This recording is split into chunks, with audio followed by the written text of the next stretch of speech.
So in the last handful of weeks, I have received a lot of requests to talk in more detail about something known as the knot technique. And to be 1000% honest, this was not something I had really heard about or looked into before people had started to bring it up.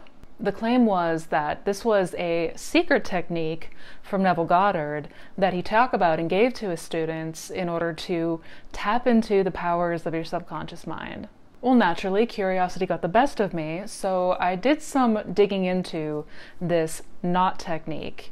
And so let's talk about that today. Let's talk about the knot technique, because this is actually a perfect way to talk about techniques in general and the workings of our subconscious mind, so I can help you guys to clear up some misconceptions going on out here. By the way, hi, I'm Missy Renee. And on this channel, we talk all things manifestation and the law of assumption. So if those are topics that you want to learn more about, be sure to subscribe to the channel, hit the bell icon for notification, and if you enjoy these videos, be sure to hit that thumbs up button. If you're interested in any of my resources, such as my coaching programs, my workshops, or masterclasses, I have links to all of that down in the description box below, so don't forget to check that out. So first, what exactly is this knot technique? What's it all about? Full transparency, I have personally never heard Neville Goddard speaking about this technique directly or saying anything about the knot technique. There was never a technique that Neville Goddard taught by the name of the knot technique. I have personally read hundreds of his lectures, read all his books front to cover several times, and have never once seen him talk about a so-called knot technique in those words. Now, of course, if I am mistaken about this, by all means, let me know if he did refer to this in the comments below. Instead, and what I think a lot of people are referring to when talking about the knot technique, is reference to the ladder experiment, which is an exercise that he instructed to his followers in part in order to test the law as a faith-building exercise. The argument here is that because the subconscious doesn't understand negation, or words such as not, or don't, or won't, that it's just going to take the subject of whatever you're affirming, whatever the affirmation is, that is what will be accepted and ultimately impressed.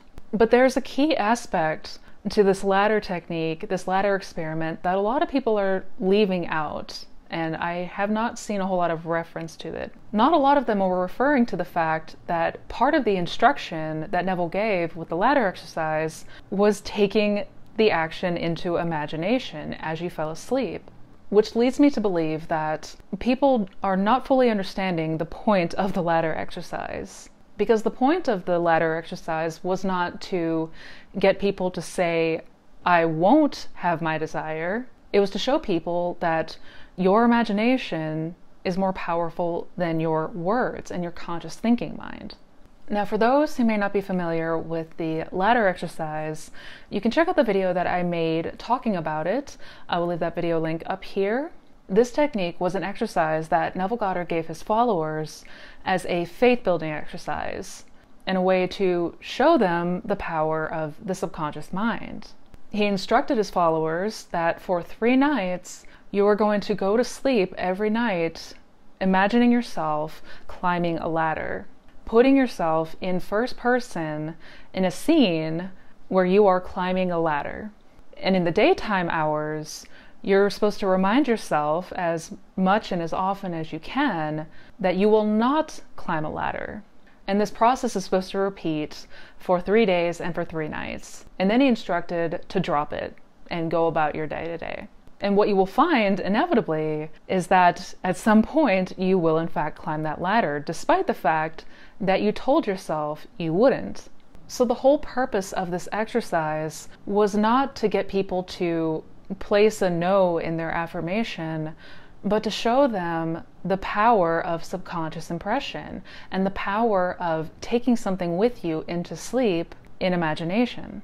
That if you imagine yourself doing something or being someone in imagination as you fall asleep, that is ultimately what will override anything that you're saying during the day hours. Basically, he was trying to show people that your subconscious mind and leaving that subconscious impression is infinitely more powerful than the words that you say in the day-to-day. That if you fall asleep imagining something, no matter what you try to say in the day hours, you're still going to find yourself doing that act. That no matter what you say or do in your waking hours, it's what you take with you into sleep that counts. This exercise was also to prove the law of reversed effort. And the law of reversed effort states that when the conscious mind and the subconscious mind are at odds or in conflict, it's ultimately the subconscious mind that wins. There are a few things that we need to know and understand about the subconscious mind, because it is not always as simple as just slapping a negative word in the affirmation to make it work. Because for starters, your subconscious mind isn't really speaking in words per se. The subconscious mind speaks in the medium of feeling and images and ideas, concepts. The subconscious mind tends to accept things which is felt, not so much what is said. It's also important to understand that the subconscious mind is not selective when it comes to words. It doesn't necessarily mean that just because we add a word into the affirmation to turn it from a positive to negative, that it's now all of a sudden going to work. It doesn't exclude or reject just because certain negative words are in there. And we can take examples from this in our day-to-day lives, because there are many times that we are unconsciously affirming things in the negative that we wholeheartedly accept to be true.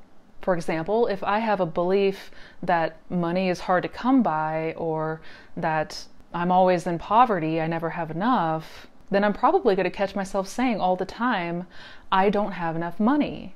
I never have enough money. And just because I'm saying the words don't or never doesn't mean that my subconscious mind is excluding those words and focusing on wealth and focusing on the money. See, there's plenty of statements that we naturally say that line up directly with that belief, and we accept those statements full-heartedly. So by saying that I will not be a millionaire when I already have the belief that I will not be a millionaire, I'm really just confirming what I already believe to be true. Now, I'm not here to try to debunk this technique or say that full-heartedly it doesn't work. Any technique could work if you are able to get behind it, and if you are able to use it in a way that resonates with you and helps you to feel into that state of the wish fulfilled. By all means, if you have tried this technique and have success with it, that is awesome. But I just wanted to be very abundantly clear about the whole purpose of the ladder exercise, because if we're using Neville's ladder exercise and just repackaging it and renaming it without context, it can be a little bit misleading. Just saying. Ultimately, the subconscious mind is vast and powerful, and it is all-knowing. And the truth is that we cannot deceive ourselves. One thing that we can say is true is that we cannot lie to ourselves. Our mind is going to pick up very quickly if it feels like we are trying to lie to ourselves. Because the purpose of the ladder exercise was to show just how powerful the subconscious mind really is. And that it is, in fact, infinitely more powerful than your conscious thinking day-to-day mind.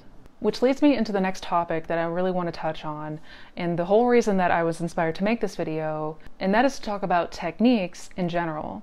And the one thing that we have to understand about techniques is that it is not ever the technique itself that manifests our desires. It is not ever the technique by itself on its own that is going to make this thing happen for us. Which is why I don't often make technique videos anymore, and haven't for quite some time. Because at any given moment, there's always going to be some hot new viral technique that I'm going to get a million questions about and ask my opinion on, and I'm going to say the same thing every single time. It is never the technique that is going to magically make it all work for you. The technique is just a tool. It is just a vessel to aid us and help us in capturing the feeling of what we desire, capturing the essence of what it is that we desire. It's to aid us in putting ourselves in the shoes of the person that we desire to be and what it would be like to have the thing that we want. So whether that's affirmations or SATs or the lullaby method or the lucky girl method or the knot technique, all of those things are just tools to aid us in what we are ultimately aiming to do, and that is to accept the feeling, to accept the idea, to accept the concept of the wish fulfilled, to experience it in imagination and feel into it as if we were having this experience or feeling as if it's true in the 3D. But it is crucial to emphasize that it's never going to be the case that you're going to find the magic, special, be-all, end-all technique, like waving a magic wand, and all of a sudden everything in your life is infinitely better. That is not how any of this works. And one of the dangers of this mentality of thinking that there is some kind of magic be-all technique is that it keeps us perpetually looking for techniques. We're always on the lookout for that new technique, that greater fix, that instant repair in order to change our life. And if we are technique chasing, then we are not actively and actually applying this and applying these teachings in the way that is most effective. If we are bouncing from one technique to another, to another, to another, getting more and more frustrated each time because we find that they're not working, this is going to be a really challenging habit to break, and ultimately leads people to frustration, desperation, and burnout. Instead, what I would encourage everyone to do is to use the ladder exercise as a way to prove to yourself the power of subconscious impression and the power of taking an idea, taking a visualization with you into sleep. That way, despite whatever you might say in the day-to-day, whatever you might say with your thinking mind, ultimately doesn't matter. Because once impressed, that which you've imagined will become expressed. It is a fantastic faith-building exercise that I do recommend everybody try, because what you will inevitably find is that when you are able to imagine something to the point of self-persuasion, when you feel yourself in the act of doing something, you will see that replicated in your physical reality.